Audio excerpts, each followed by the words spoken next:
Durante los 5000 años en que el antiguo Egipto sobrevivió, su gente habitó un mundo saturado por el poder de la magia. Magia para asegurar la buena fortuna, magia para proteger del mal y, sobre todo, magia para asegurar una exitosa vida después de la muerte. Este era el pensamiento más importante del faraón Sesostris, cuando escribió unos 2000 años antes del nacimiento de Cristo a un amigo que vivía en el exilio. Regresa a Egipto. Has empezado a envejecer. Piensa en el día de tu sepultura, tu paso a un estado de perfección. He preparado para ti una tumba en la mitad de las pirámides. El casquete de la momia es de oro. La cabeza está hecha de lápiz lazuli. Sacerdotes mortuorios leerán las ofrendas para ti. Bailarinas desnudas danzarán a la entrada de tu tumba. Tu lápida será de mármol blanco en medio de la realeza. Piensa en tu cadáver. Regresa a casa.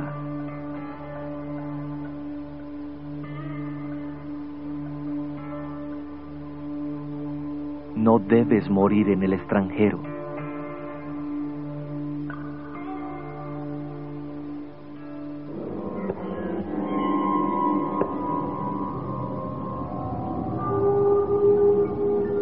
Infortunadamente, debido al oro enterrado con los antiguos egipcios, muy pocas de sus tumbas no fueron saqueadas. Así que configurar los rituales mágicos de la momificación no es nada fácil. ¿Por qué estaban los antiguos egipcios tan fascinados por la muerte, la momificación y la inmortalidad? ¿Por qué momificaron millones de animales, desde ratones hasta toros gigantes? ¿Por qué era la magia tan particularmente esencial para esta civilización? El egiptólogo norteamericano Bob Brier es una de las personas intrigadas por estas preguntas. Para los visitantes del moderno Egipto, los millones de animales momificados parecen excesivos, pero para los egipcios era parte de su vida cotidiana.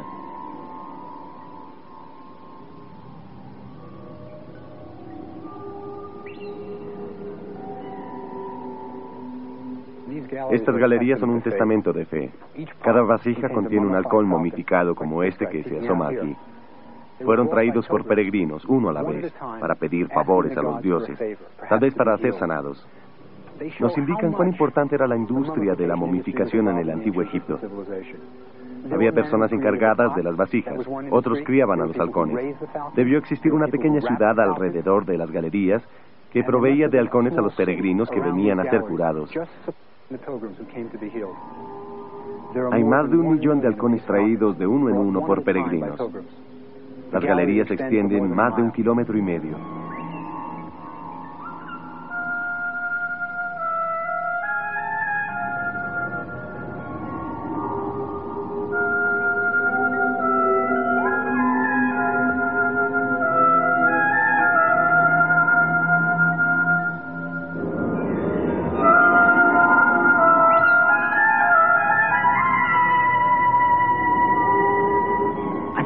Creo que la momificación fue tan importante para los egipcios en parte por su geografía. Cuando se entierra un cuerpo en la seca arena del desierto, se deshidrata naturalmente y se preserva. Luego, después de unos cientos de años, se puede ver el cuerpo si la arena es dispersada por el viento. Y sigue siendo un cuerpo reconocible, y eso probablemente le dé paso a una sensación de que nada cambia. Están además en un país lleno de irregularidades. El sol se levanta por oriente y se oculta por occidente. El Nilo se inunda una vez al año. Regularidades que no cambian. Así que posiblemente el otro mundo sea igual. Probablemente empezaron a momificar porque pretendían preservar el cuerpo para que pudiera continuar viviendo en el otro mundo.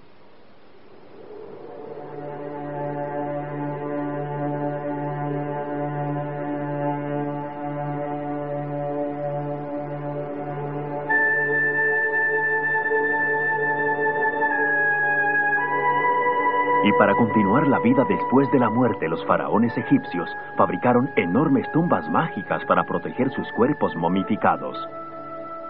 Se crearon los más antiguos y mayores monumentos del planeta, las pirámides de Egipto.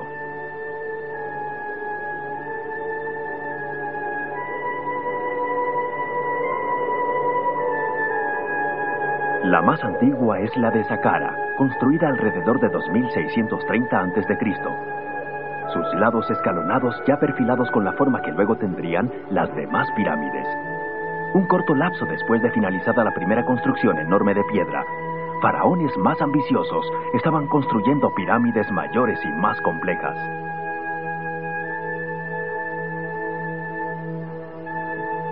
La pirámide de Bend conserva intactas muchas de sus piedras blancas exteriores, dándonos una idea de cómo lucía una pirámide recién terminada.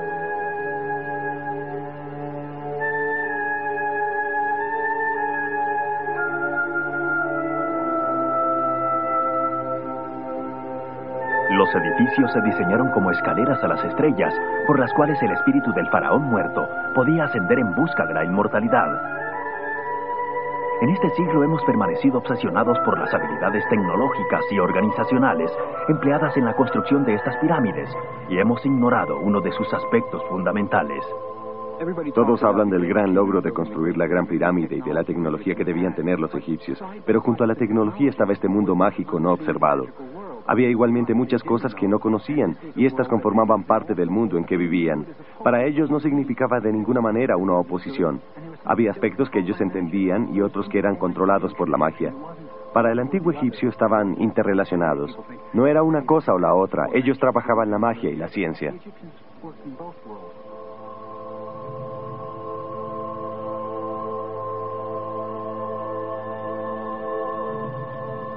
La tumba pirámide del faraón se construía mientras estaba vivo para que estuviera lista en el momento de su funeral.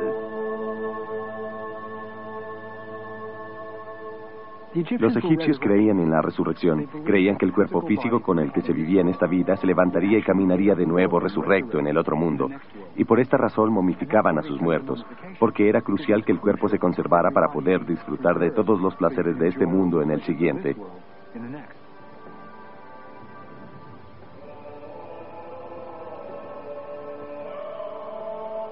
A la muerte del faraón Unas, los embalsamadores tenían exactamente 70 días para preparar su cuerpo momificado para la sepultura. Mientras trabajaban, los embalsamadores usaban la máscara de Anubis, el dios con cabeza de chacal.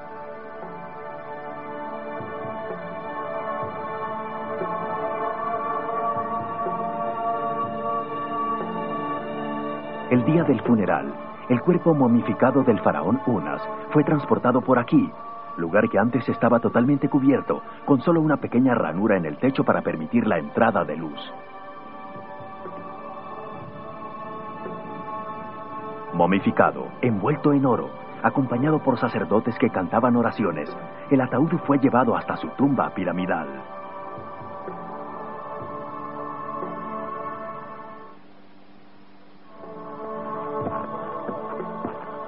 A la entrada de una de las cámaras subterráneas de la pirámide de Unas, una de las primeras maldiciones dice: Unas no entrega su magia. De todas las cosas que quería llevar consigo, encabezando la lista, estaban sus poderes mágicos.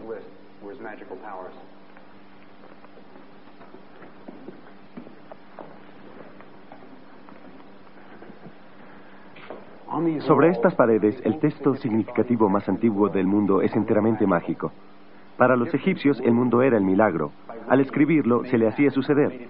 Uno de los hechizos es de Unas y dice: Unas se alimenta de los pulmones de los sabios. Unas disfruta alimentándose de sus corazones. Unas está complacido porque la magia de ellos reposa en su vientre.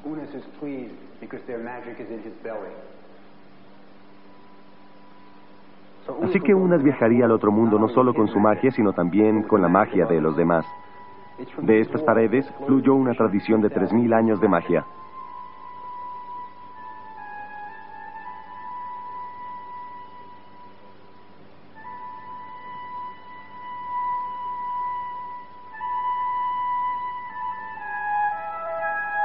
Las paredes de las tumbas egipcias suministraban otras formas de ayuda para la vida después de la muerte.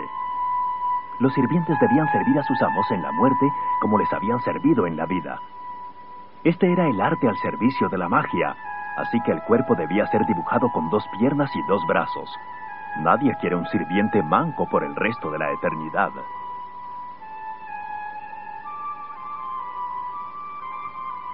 Para el occidente el arte egipcio es rígido e irreal. Pero si las leyes de la perspectiva hubieran sido seguidas, muchas de las propiedades mágicas del cuerpo se habrían perdido.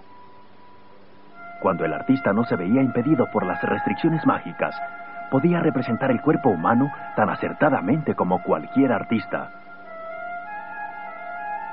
Esto fue hecho 2000 años antes del apogeo de la escultura griega.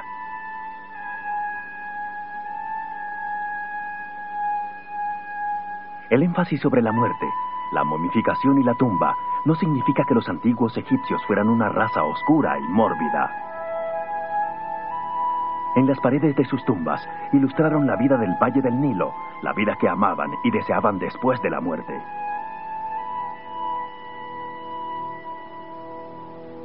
Los antiguos egipcios creían en realidad poder llevarla consigo.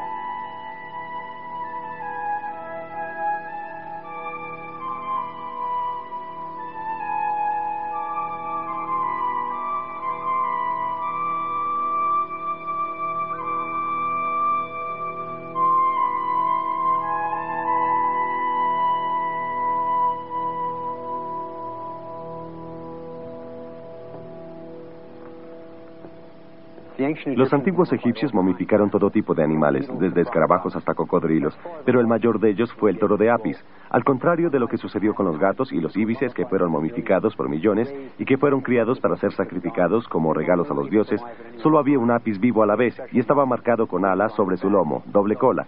Mientras estaba vivo, moraba en un templo perfumado y consentido. Cuando moría era enterrado en un ritual digno de dioses en una de estas cámaras. Hay docenas de ellos en el Serapeum, el cementerio del toro de Apis.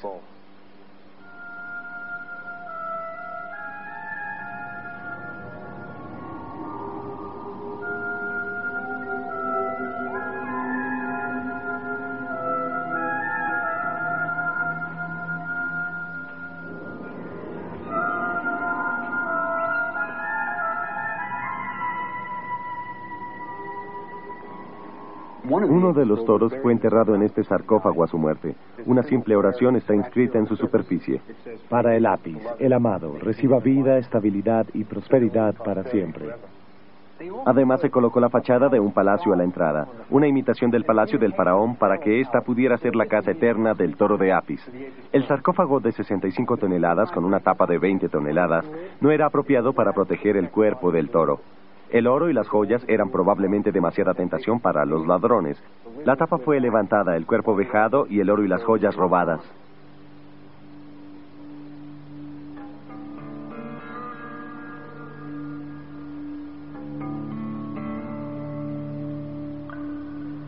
Los antiguos egipcios momificaban sus cuerpos para poder disfrutar de la vida eterna.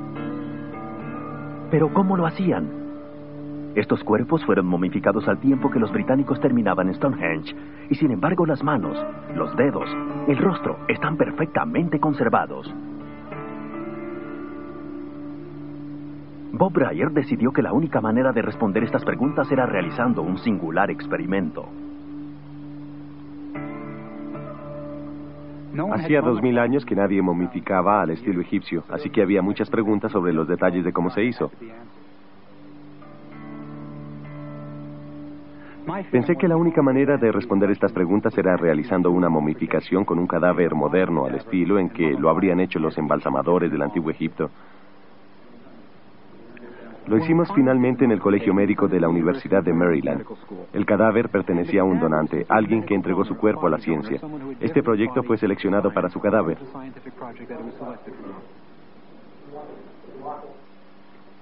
Lo primero que necesité fueron los instrumentos. Usamos réplicas de instrumentos del antiguo Egipto encontrados en excavaciones. Un platero los fabricó usando el mismo metal que los egipcios usaron. Este, por ejemplo, es de bronce, 88% cobre y 12% estaño, como los egipcios. Pensamos que con estos instrumentos podríamos realizar la tarea de cortar y hacer incisiones, pero estábamos equivocados. Pronto después del inicio perdió el filo. Llegamos a la conclusión de que lo que en realidad usaban los egipcios eran cristales de obsidiana, vidrios volcánicos afilados. Y cuando finalmente realizamos la incisión abdominal para sustraer los órganos, parecíamos cortando mantequilla. Descubrimos la mejor herramienta. Al inicio del proceso retiramos los órganos internos. Habíamos aprendido de las momias que habíamos estudiado que el corte debía ser hecho en el lado izquierdo. Sustrajimos los órganos uno por uno. La razón para ello es que son tejidos húmedos y deben apartarse para evitar descomposición. El siguiente paso es deshidratar el cadáver.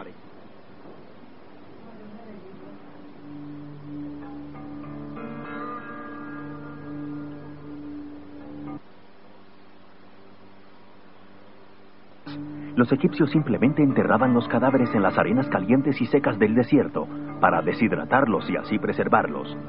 Pero cuando evolucionaron hasta las sepulturas en pirámides, necesitaron nuevos métodos para proteger el cuerpo de la inevitable descomposición generada por una sepultura subterránea. Se dirigieron a un área de planicies bajas y saladas y de lagos poco profundos, 150 kilómetros al norte del Cairo. 2000 años más tarde, Bob Brier siguió sus huellas. Esto es natrón. Salado al gusto porque es básicamente soda de hornear con impurezas de sal. Los antiguos egipcios venían hasta acá para obtener el natrón empleado en la momificación. Hoy en día se le conoce como el río del natrón, pero en la antigüedad se le conocía como los campos de sal. El natrón era llamado Neshteri, sustancia divina, porque purificaba y deshidrataba sus momias. Preciso de 300 kilos para mi momificación. Luego de retirar el cerebro y los órganos, hay que deshidratar el cuerpo. Allí es cuando se emplea el natrón, el compuesto de soda y sal. Recubrimos el cuerpo con natrón, el agente deshidratante, y luego colocamos el cuerpo en un pequeño cuarto que construimos a imagen de la tienda de un embalsamador. La humedad era baja y la temperatura de unos 40 grados centígrados. El cuerpo permaneció allí sin intervención durante 35 días. La pregunta era, ¿qué obtendríamos luego de esos 35 días? Cuando entramos por primera vez luego de esos 35 días, hallamos un olor que no era de putrefacción. El cuerpo no se estaba descomponiendo. Retiramos el natrón y encontramos básicamente una momia. Una vez deshidratado el cuerpo y con la apariencia de una momia, podíamos envolver el cuerpo.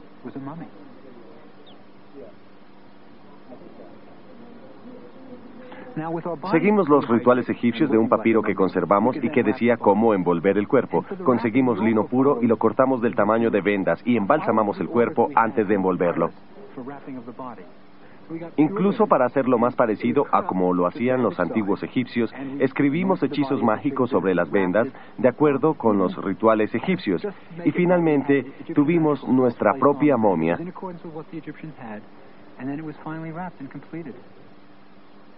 Cuando vimos a la momia por primera vez, quizá haya sido la mayor emoción del proceso. Mientras lo hicimos, parecía más un procedimiento quirúrgico. No estábamos involucrados emocionalmente, simplemente hacíamos el trabajo. Pero al ver a la momia, al ver su apariencia, nos emocionamos muchísimo.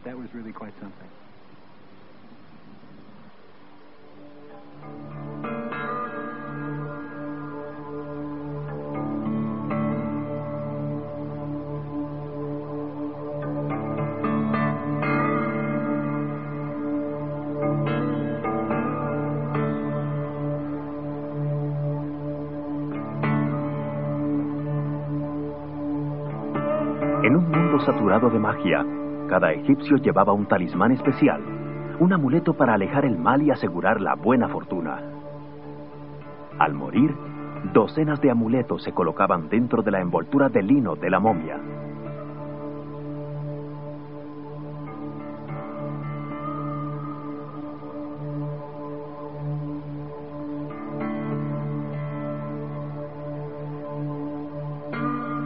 Y si se era faraón, joyas mágicas de inimaginable complejidad y diseño se colgaban alrededor del cuello. Uno de los favoritos era el escarabajo. Los egipcios eran aficionados a los juegos de palabras, y el jeroglífico para el escarabajo también significaba existir. Así que si se llevaba un escarabajo, la continuación de la existencia se aseguraba.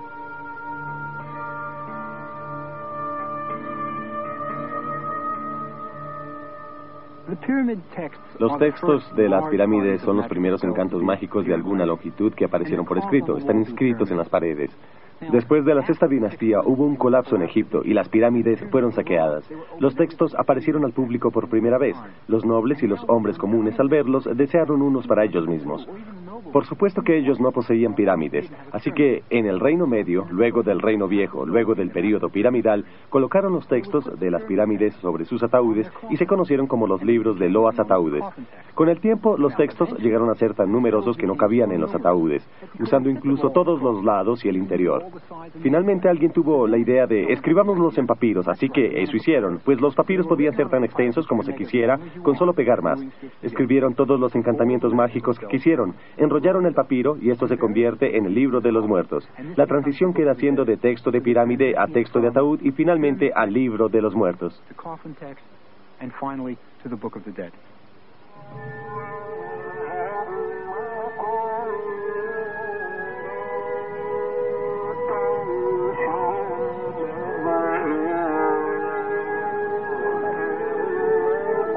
En el nuevo reino, en el momento en que el libro de los muertos se hace popular, los faraones egipcios construyen vastos templos con grandes salones que producían eco y un mínimo espacio oscuro e interior en el centro, donde solo el faraón y los altos sacerdotes podían adorar.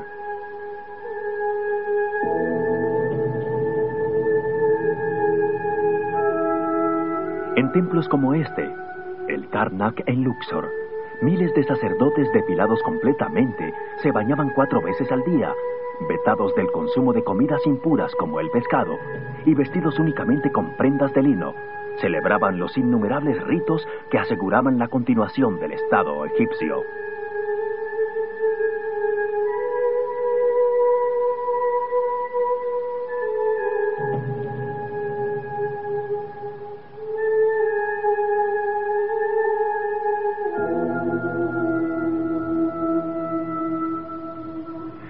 En general, en el antiguo Egipto los magos eran los sacerdotes. Si se quería saber la interpretación de un sueño, si se necesitaba un encantamiento, había que acudir al templo, donde el sacerdote, entrenado en la casa de la vida dentro del templo, podía favorecerle con el encantamiento, darle una cura o lo que fuera necesario.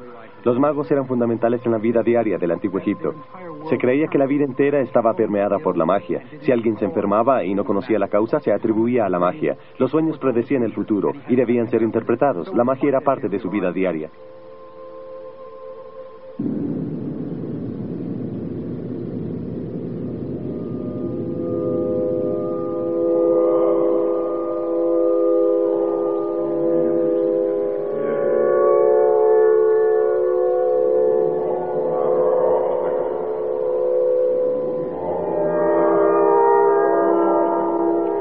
Los sueños eran vitales para los egipcios. Se creía que todo sueño era profético. Era importante interpretarlo. Cualquier persona podía tener un sueño, pero solo una persona especial podía interpretarlo. Había que acudir al templo donde el sacerdote consultaría un libro de interpretaciones de la biblioteca. El libro lo conocemos hoy en día. Ese era el libro empleado para interpretar los sueños. Por ejemplo, si uno se veía a sí mismo con un enano en el sueño, significaba que la mitad de la vida se había evaporado porque de alguna manera un enano significaba medio hombre. Usualmente las interpretaciones eran bastante estrechas.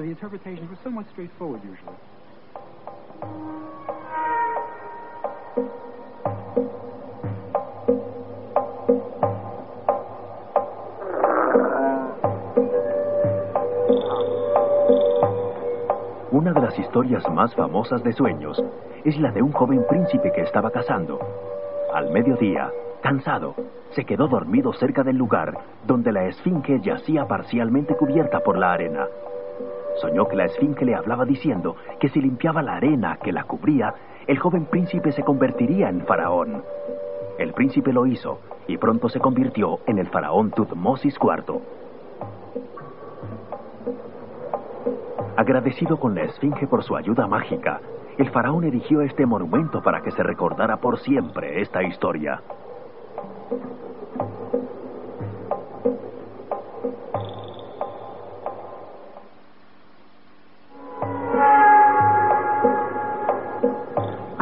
En parte, la causa por la cual la magia fue tan significativa para los antiguos egipcios y los antiguos en general es que cubría preguntas para las cuales no había una verdadera solución, una verdadera explicación física. La magia fue empleada por los antiguos egipcios para cualquier propósito. Para curación, para asegurarse de la presencia del amante en algún momento, para todo en general había un hechizo.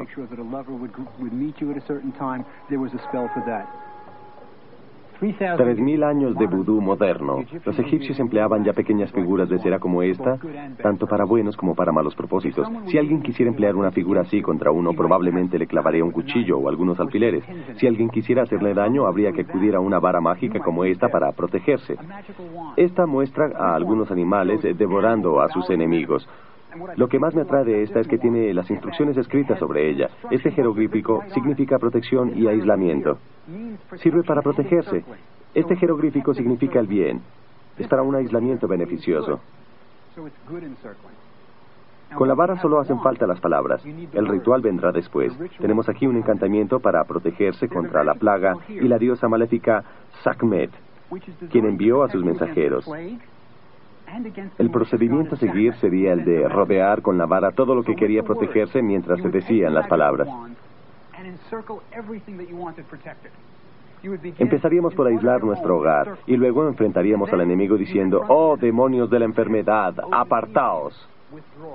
Luego continuaríamos aislando, protegiendo, desplazándose por entre todo lo que se desea proteger, mencionando los resultados que se quieren. Puede decirse: «Demonios de la enfermedad, apartaos, el desastre no me alcanza». Luego, mientras se continúa aislándolo todo, se procede a realizar una identificación con los dioses. Se dice: «Soy Horacio, inmune a Sekhmet. Soy Horacio, el sano. Soy el único, el hijo de Bastet. No moriré. Mis libros son importantes para mí, así que yo los aíslo. Luego de haberlo protegido todo en el hogar, se está seguro, se está protegido».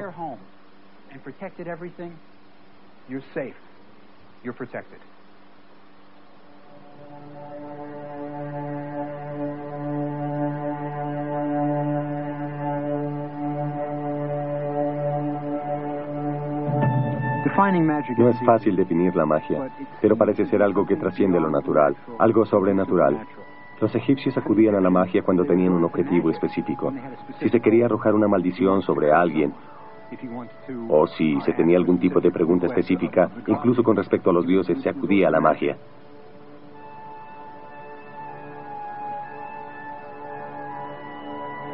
La distinción entre magia blanca y negra es moderna. Para los egipcios era una sola. No distinguían entre usarla para un buen propósito o uno malo. Podía maldecirse a un ladrón de tumbas, lo cual hoy se consideraría magia negra, porque es algo negativo, o se podía usar un encantamiento para darle salud a un niño enfermo. Aún hoy quedan algunos residuos de la magia egipcia. En los muros de los templos, por ejemplo, pueden verse pequeños pedazos descascarados. Son los sitios a los que acudían las mujeres para obtener una pizca de arena del templo.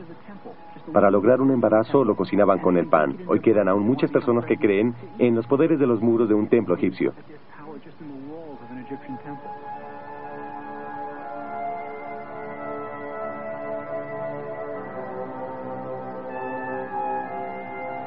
En la época de Tutankamón, en el Nuevo Reino, se practicó un cambio en los rituales funerarios de la nobleza. Luego de la construcción de las pirámides, vino una decadencia y las pirámides fueron saqueadas. Los faraones se dieron cuenta de que las pirámides eran grandes objetivos, así que optaron por el secreto en vez de por la monumentalidad. Enterraron a sus muertos en el valle de... Se construyeron así enormes templos mortuorios donde se realizaban los mismos rituales mágicos, pero podía haber allí más sacerdotes. Toda una industria asociada al culto del faraón. La magia seguía siendo la misma, pero era practicada en un sitio diferente.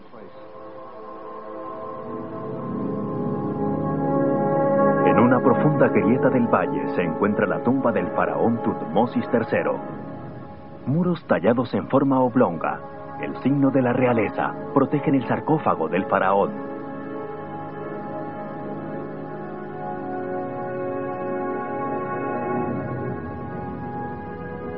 Y sobre los muros se encuentran los encantamientos mágicos que necesitará para guiarse a través de las horas de oscuridad. Los hechizos empiezan diciendo: estas son las palabras de la cámara oculta. Este es el conocimiento del poder de los que viven en el mundo subterráneo.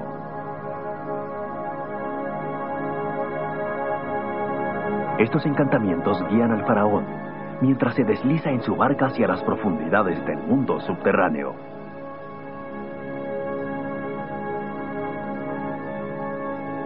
Un mundo carente de luz y habitado por extrañas criaturas.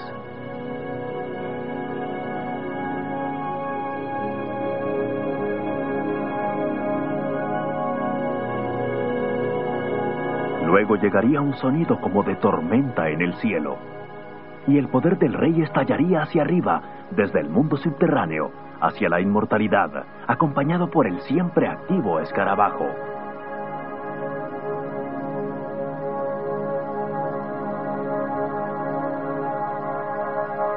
Tutmosis III fue uno de los más grandes faraones de Egipto, y quien escogió este complejo texto teológico para rodear su lugar de descanso eterno.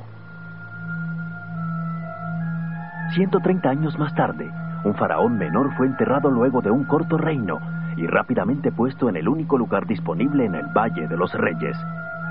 El funeral fue tan insignificante que se evitó así el robo de la tumba, y ese oscuro faraón es ahora el más famoso de Egipto, Tutankamón.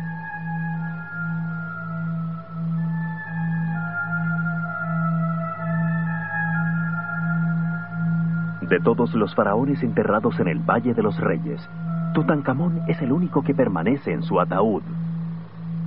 En 1968, un grupo de científicos consiguió el permiso para abrir su tumba por primera vez, desde que Howard Carter la descubrió en 1922.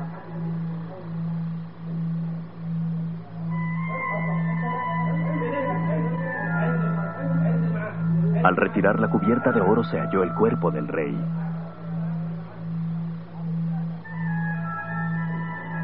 Bajo la mirada de los turistas, el grupo quebró los sellos protectores que había dejado Carter y reveló el rostro de Tutankamón.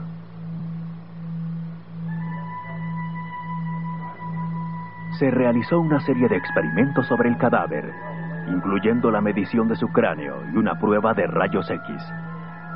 Se confirmó así la teoría de Carter de que el faraón había muerto adolescente, e incluso se recogieron pistas que apuntaban a un posible asesinato. Pero la momia estaba en tan mal estado que se obtuvo poca información. De cierto modo, la apertura de la tumba de Tutankamón fue una gran decepción. Aprendimos muy poco de Tutankamón. No había papiros en la tumba. Aprendimos muy poco sobre la momificación porque la momia estaba en muy malas condiciones. Pero lo que sí aprendimos fue sobre el tipo de tesoros que debía haber en las tumbas. Esta era la primera que estaba virtualmente intacta y había en ella una gran cantidad de joyas y objetos. Pero Tutankamón era un faraón menor que reinó durante poco tiempo. Tuvieron 70 días para preparar las ofrendas para la tumba. Así podremos imaginarnos cómo debió ser la sepultura de un verdadero faraón, alguien como Ramsés el Grande, Ramsés II, quien reinó durante 67 años y tuvo 50 años para preparar los tesoros. De Tutankamón podemos obtener una idea de lo que debió haber sido la sepultura de un faraón significativo. Por eso lo saqueaban.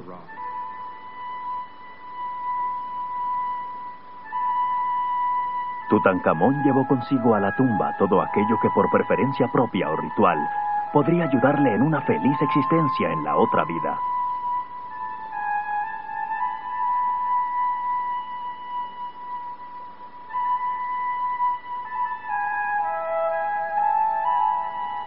Su funeral, en marzo de 1323 a.C., fue rápido y descuidado. En él se utilizó cualquier material funerario, nuevo o viejo, que estuviera disponible. A pesar de ello, gran parte de lo hallado en la tumba es asombroso, como estos jarros tallados diseñados para proteger el hígado, los pulmones, el estómago y los intestinos del faraón.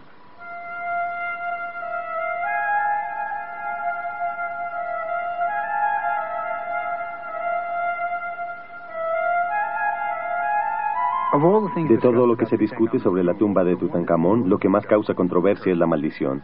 La verdad es que no había maldición. Tutankamón fue sepultado apresuradamente. Murió repentinamente, no hubo tiempo para preparar los ornamentos acostumbrados. Y aunque los egipcios con frecuencia usaban las maldiciones para proteger su tumba, Tutankamón no tuvo ninguna. A menudo se dice que la gente que estudiaba la tumba murió repentinamente, pero esto no es cierto. Hubo una muerte repentina, por supuesto, la famosa de Lord Carnarvon, quien murió por una picadura infectada, pero los demás vivieron su vida normal y largamente. Howard Carter vivió varias décadas más, y existe incluso una persona todavía viva quien, cuando era niño, trabajó en la tumba. Hoy día es guía en Luxor, y está en sus 80 años, así que ni hubo maldición ni murieron personas repentinamente por esta causa.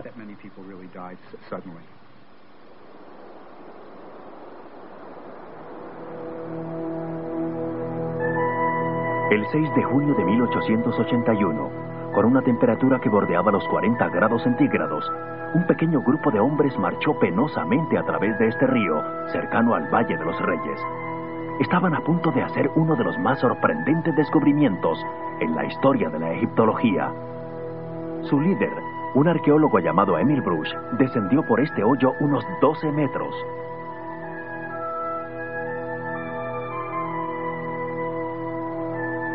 Al fondo estaba esta pequeña portezuela que llevaba a un corredor angosto construido entre las piedras.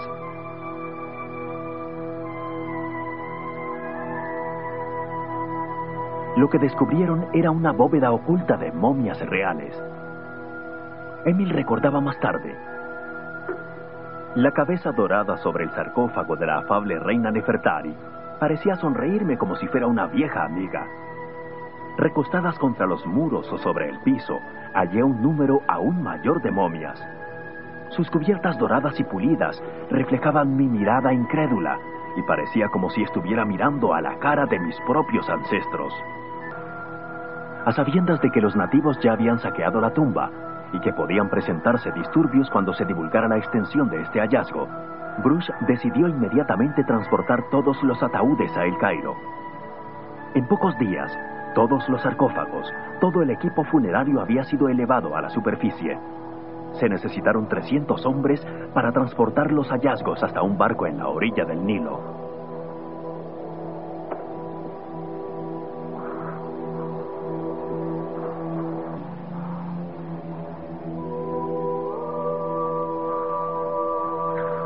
Documentos hallados con las momias narraban una historia melancólica. El Valle de los Reyes ya no era seguro. Las tumbas de los faraones estaban siendo violadas regularmente. En un intento desesperado, sacerdotes leales habían recolectado todas las momias que pudieron encontrar y las habían llevado a un escondite, donde permanecieron a salvo durante 3000 años.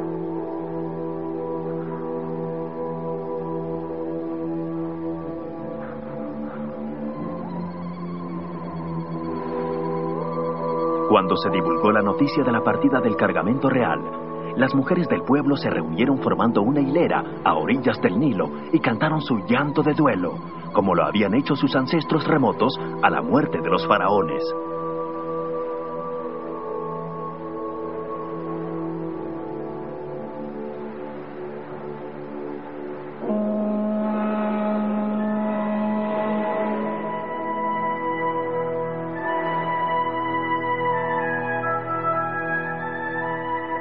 A finales del siglo XIX, al ser encontradas las momias reales en Deir el-Bahari, por primera vez en la historia se hallaba una momia real. Hasta ese momento todo lo cavado no había servido a los cazafortunas para obtener una momia real. Esta fue la primera oportunidad que tuvimos de ver lo que era la momificación para la realeza, de ver la apariencia de los cadáveres.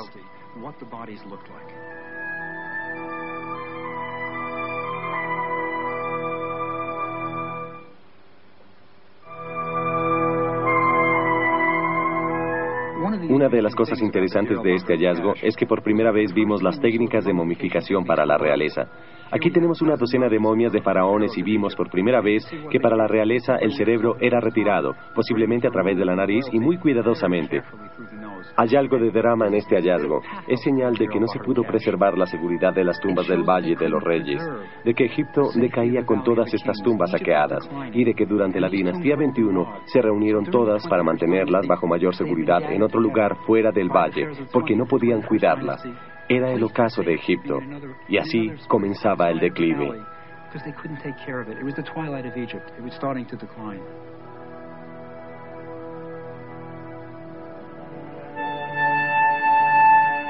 El decaimiento fue apresurado por gobernantes extranjeros incompetentes. Primero persas, después griegos y finalmente romanos. Los monumentos se deterioraban, los recuerdos del pasado se perdían.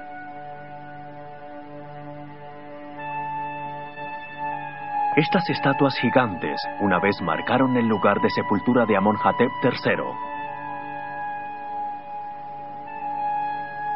En el año 27 a.C., durante un temblor de tierra, una de las estatuas se resquebrajó y desde entonces, a la salida del sol, producía sonidos como el tañido de un arpa.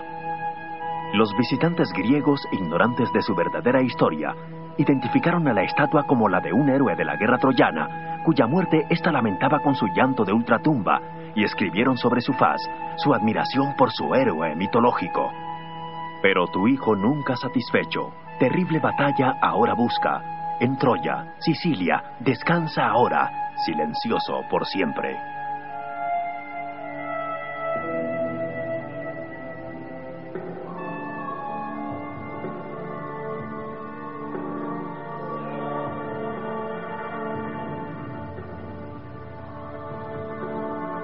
En los templos los antiguos ritos continuaron, pero ya nadie acudía. Nuevas religiones más vigorosas como el cristianismo atraían a los fieles, alejándolos de los viejos dioses.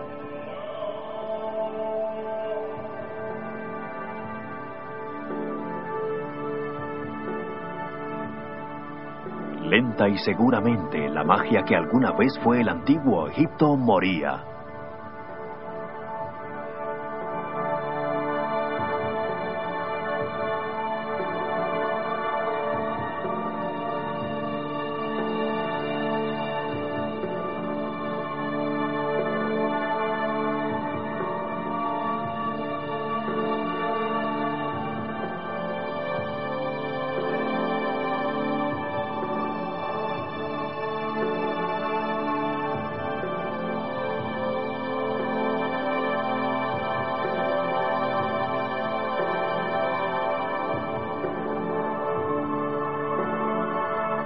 Al final, todavía nerviosos por el poder de la vieja religión, los lugareños vandalizaban los templos, carcomiendo las manos y los rostros de los otrora poderosos dioses, convirtiendo con sus cinceles de cobre los rostros una vez temidos en inofensivos relieves.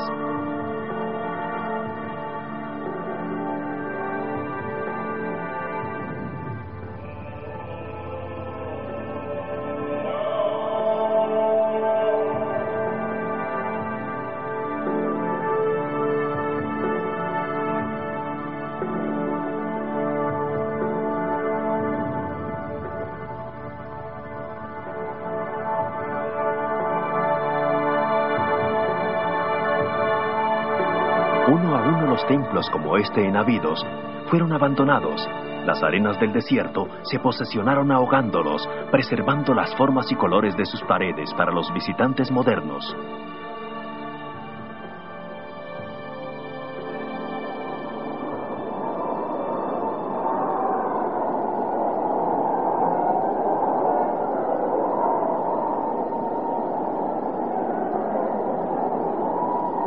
Y afuera en el desierto, más allá del templo de Abidos, está este lugar una vez considerado el más sagrado de todos los lugares sagrados de Egipto.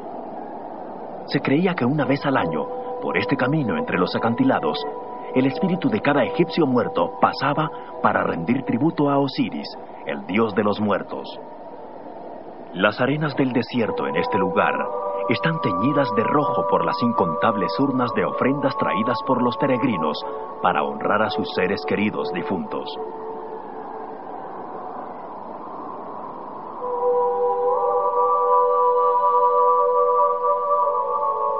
Este fue un centro mágico y espiritual durante 4000 años antes que Jerusalén y la Meca. Ahora ya se ha abandonado y olvidado, en manos de las zorras del desierto y los recuerdos de su mágico pasado.